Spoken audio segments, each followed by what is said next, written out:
fans. Pose for the fans. Pose for the fans. For the fans.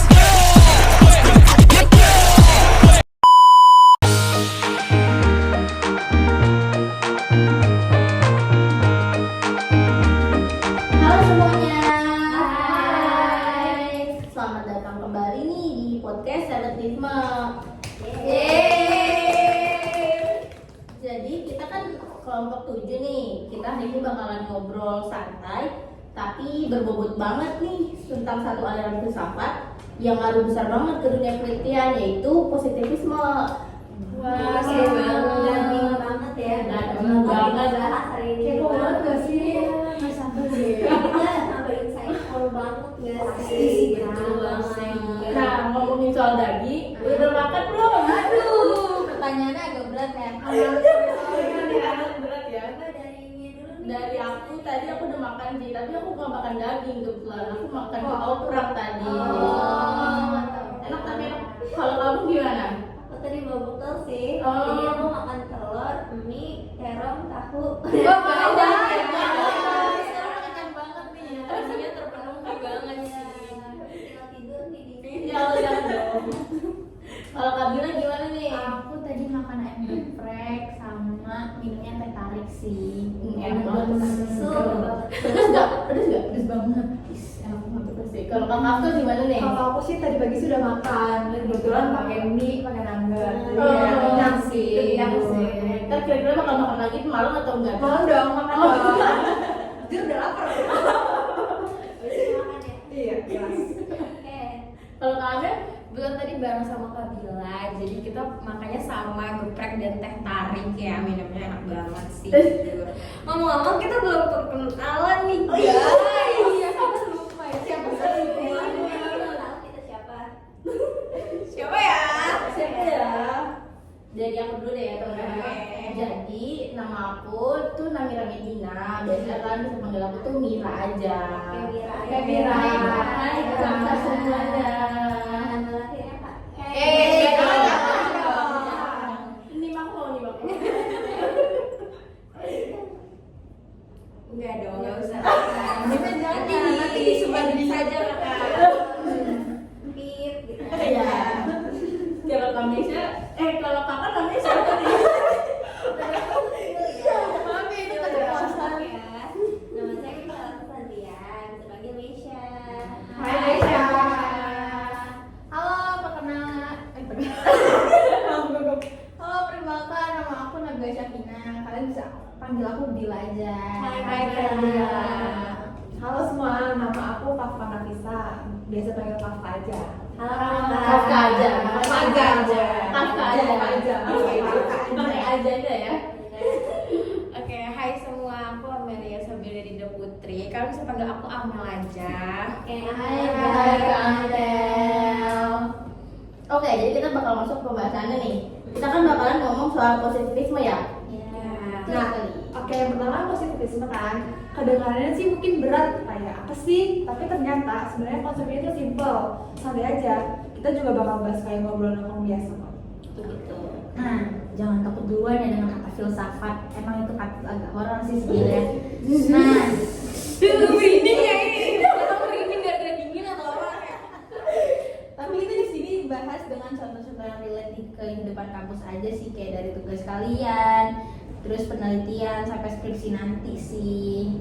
Bener banget, biar nggak merinding juga, kayak anggap aja bukan kayak di kelas filsafat kayak lagi. Udah kita nongkrong aja di kafe, di warkop kayak sambil minum-minum Chill aja.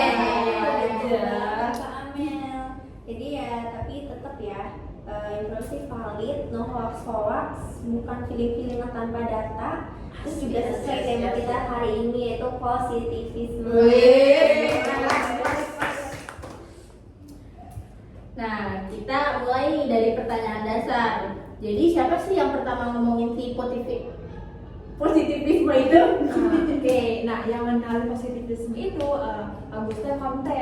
Dia ini dari filsuf Prancis dari abad ke-19, di mana dia juga dikenal sebagai bapaknya sosiologi. Gitu. Nah, Comte ini punya teori tentang perkembangan cara berpikir manusia, guys. Katanya, manusia itu bakal melewati 3 tahap. Yang pertama tahap teologis, yang kedua tahap metafisis, yang ketiga tahap positif. Nah, kalian tau gak sih tahap teologis itu tuh kayak semuanya dijelaskan pakai hal-hal gaib. Contohnya tuh kayak zaman dulu orang bilang kalau badai petir tuh karena dewa tuh lagi marah. Wow, serem ya. Serem sih, banget. jujur. Berarti- Kalau lagi hujan berarti kayak lagi nangis ya. Oh, paham. Nah, dari teologis itu kita naik ke tahap metafisis, di mana orang itu masih pakai konsep-konsep yang abstrak gitu loh. Jadi kayak, oh ini jadi karena esensi alam, alam semesta gitu. Jadi kayak masih agak filosofis gitu. Terus nih yang terakhir ada tahap positif, yang paling konten banggakan tahu. Nah, di sini, Betul. nah di sini tuh manusia menjelaskan segala hal pakai fakta, observasi dan metode ilmiah. Itu sih psikologi banget ya. Kita sekarang belajar tentang kayak gitu ya. Jadi psikologi ya. makanya intinya positivisme itu muncul dari semangat zaman itu. Manusia itu mulai percaya sama sains untuk menjelaskan dunia, bukan lagi mitos atau spekulasi. Jadi nggak ada lagi tuh yang tadi tuh dewa marah tuh Iya. kan. Udah ada buktinya pakai sains. Bukan langsung asumsi doang. Nah, makanya itu namanya positif. And by the way, ini bukan positif hamil ya. Yang penting positivisme itu jadi fondasi buat banyak disiplin kayak ilmu modern termasuk psikologi juga jurusan kita sekarang guys. Maaf ya. Minum. Sekarang kita masuk ke konsep intinya. Apa sih yang bikin tuh positivisme itu beda dari yang lain, dari aliran lain? Poin utamanya, kebenaran itu cuma yang bisa diobservasi, diukur dan diuji. Kalau nggak bisa dibuktikan ya bukan ilmu namanya. Nah, ada namanya intuisi, perasaan, atau persepsi subjektif yang nggak dianggap sebagai kebenaran ilmiah. Jadi mereka tuh bisa jadi pendukung, tapi juga nggak bisa dijadiin patokan utama ya. Nah, makanya kemarin kan dosen kita sempat kayak ada tuh yang ngomong kalau penilaian subjektif itu penilaian perasaan itu adalah subjektif. Berarti kan dia nggak bisa jadi patokan utama kan, karena nggak ada patokan nilai utamanya gitu loh. Jadi Gitu. kayak gitu kan. Jadi kayak misalnya gini, kamu bilang aku merasa dicintai banget nih misalnya. Terus juga itu nggak bisa dianalisis dalam positivisme kecuali kamu punya data pendukungnya. Tapi dalam psikologi modern tuh banyak instrumen yang memungkinkan hal-hal subjektif tuh malah diukur. Itu pengaruh positivisme juga sih. Jadi kita akhirnya bikin alat ukur. Jadi positivisme itu tuh kayak polisi ilmiah ya, yang selalu nanya mana sih buktinya, mana sih datanya. Jadi kayak bukan asal ngomong aja Iya. gitu ya, harus ada Harus ada, iya. Itu yang valid ya. Oke, kita lanjut ke pengaruh positivisme di psikologi. Itu besar banget ya? Super besar banget sih, super gede banget. Kayak salah satu contohnya tuh paling jelas kan kita udah pernah belajar kan, behaviorisme. Jadi tuh mereka cuma mau bahas perilaku tuh yang kelihatan aja, bisa diukur dan bisa diuji. Terus kayak harus kayak fakta banget lah. Makanya eksperimen behavioris itu kayak banget datanya. Misalnya eksperimen Pavlov soal anjingnya Müller atau Skinner dengan kotak Skinnernya. Nah itu juga kita udah belajar Iya, udah ya, belajar. di PIP. Terus Ilmu banget ya. Iya. Nah juga sampai sekarang efeknya tuh masih kerasa banget tau. Apalagi di kelas psikologi gitu ya. Pasti kita diajarin statistika, metode penelitian, cara bikin kuesioner dan juga cara analisis data. Bener banget, masih bersinggungan lah ya. Bener banget. Dan itu semua tuh karena psikologi itu pengen diakuin sebagai ilmu yang objektif, bukan cuma tentang filsafat manusia aja. Jadi positivisme itu bikin psikologi berubah dari sekumpulan teori abstrak menjadi ilmu berbasis riset. Nah, tanpa itu mungkin psikologi masih kayak obrolan filosofis tanpa alat bukti, kayak yang tadi dibilang sama Amel. Kayak kalau petir jadinya dewa marah kayak gitu. Paham. Sekarang gimana sih penerapannya di kehidupan kita sehari-hari? Nah, misalnya nih, paling gampangnya, kamu mau tahu metode apa sih belajar yang paling efektif? Nah, kita tuh nggak cuma nanya feeling kita aja, tapi kita juga bisa lewat penelitian, hasilnya gimana, terus kita baru rangkum deh, kita dapat metode visual atau apa sih gitu. Tahu kayak nanti tuh kita akan dapat kelas psikologi klinis. Jadi kayak contohnya tuh tes CBT kan. Jadi kenapa terapi ini tuh dianggap efektif karena itu diuji berkali-kali lewat penelitian yang empiris juga. Nah itu sama kayak yang kita pelajari kemarin ya, yang kita bikin suplemen mapping itu. Iya, betul banget. Ya, salah satunya CBT. Nah itu juga termasuk juga hal simpel kayak survei kepuasan. Nah di mana kita tuh ngumpulin data analisis lalu ambil keputusan berdasarkan data, bukan kayak berdasarkan feeling dosen atau cuma opini doang. Nah, inilah positivisme, tindakan berdasarkan bukti, bukan asumsi. Betul. Jadi nggak sembarangan menganalisis gitu ya. Iya. Jadi mereka Emang ada datanya. Oke. Lanjut ya teman-teman ya. Apa ya? Masih aman kan nih teman? Aman dong. Masih aman banget. Tapi dingin. Aku mau minum dulu deh kalau gitu. Coba kita dulu ya teman-teman. Aku nggak mau minum. Minum aku di sini. Oke. Karena kita setelah ini bakalan bahas soal pro dan kontra ya teman-teman.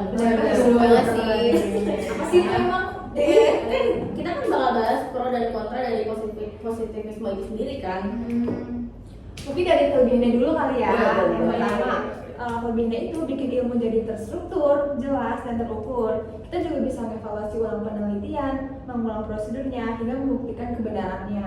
Jadi benar-benar ada prosesnya gitu. Terstruktur lah gitu ya. Iya, jelas. Nah, selain itu positivisme bikin psikologi diterima sebagai sains. Kenapa ya, Kak? Kenapa kak? Ya, jadi kan dianggap ilmu kira-kira aja gitu loh. Oh, Kak. Terus sebenarnya tuh juga kayak ada kurangnya juga sih kayak Positivisme itu. iya ada kayak positivisme tuh kayak terlalu kaku dan kayak manusia kan kompleks ya, jadi tuh emosi, pengalaman subjektif, makna hidup nggak semuanya tuh bisa direduksi dari angka. Sih tapi Iya kan. Makanya dari semua itu dia lahirlah sebuah aliran namanya kayak fenomenologi sama humanistik. Nah mereka tuh bilang kayak, hey manusia bukan cuma data statistik, ada sisi subjektif yang paling penting. Jadi positivisme itu tuh bagus buat bikin struktur ilmiah, tapi bukan satu-satunya cara buat kita memahami manusia. Jadi kesimpulannya positivisme adalah aliran yang menekankan bahwa pengetahuan itu harus didasarkan pada fakta dan bisa diuji. Aliran ini punya peran besar dalam membentuk psikologi modern. Dan juga positivisme ini bikin kita tuh mikir kayak, oh lebih objektif dan ilmiah ya, nggak cuma asal gitu. Nah tapi guys jangan lupa nih, manusia tetap punya sisi subjektif yang nggak semuanya bisa diukur. Gitu. Tuh, nah makanya kita perlu seimbang nih kalau pakai data, tapi tetap peka sama pengalaman manusianya. Betul, karena kita juga anak psikologi ya, jadi Iya. kayak psikologi banget. Istilah lagungan Iya. Bener, mengalami perasaan. Betul. Berarti itu maksudnya kita tuh kalau nanti kita mau ngambil datanya itu nggak cuma dari sisi subjektifnya aja, tapi kita juga harus pakai semuanya yang diukur, Iya, pengalaman juga. Kenapa insightful banget ya, kayak bener-bener daging banget pembahasan kita hari ini, daging banget gila sih. Nah kan kalau gini kan gak usah tegang, kayak kelas filsafat, kayak Emang tegang gitu ya? tegang banget. Tegang Apalagi banget. tambah kelasnya kita kan dingin ya. Iya dingin banget Jadi sih, kayak kayak Nanti 3 jam nggak sih di mana? Iya, lagi nggak SKS ya? Tiga.